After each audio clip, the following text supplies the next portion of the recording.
I'm reading from Exodus 17,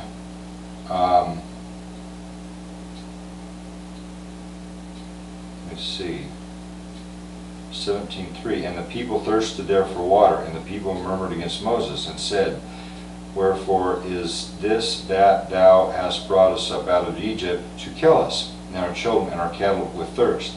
And Moses cried unto the Lord, saying, What shall I do unto the people? They be almost ready to stone me. And the Lord said unto Moses, Go on before the people, and take with thee of the elders of Israel, and thy rod wherewith thou smotest the river, take in thine hand, and go. Behold, I will stand before thee there upon the rock in Horeb, and that thou shalt smite the rock, and there shall come water out of it, and the people may drink. And Moses did so in the sight of the elders of Israel. Now, Ted keeps getting told about spiritually he is God, okay?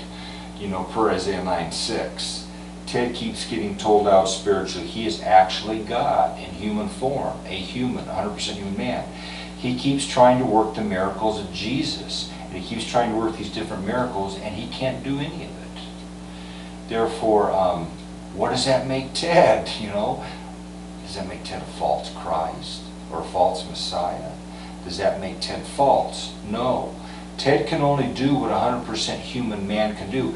Ted can only do what any 100% human can do, except for Ted's authority over the host and their ability to do things spiritually. And then these can only do spiritually what a spiritual living thing can do currently.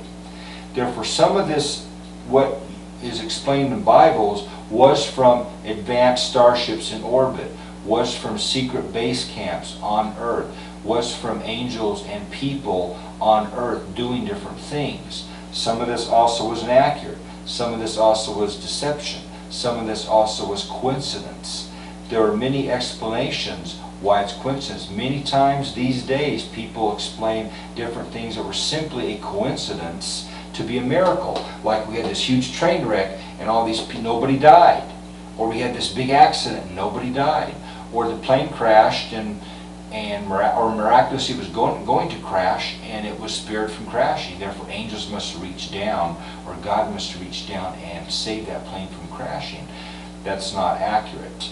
That is them wanting to believe and believing that this was a miracle and was not really an actual miracle.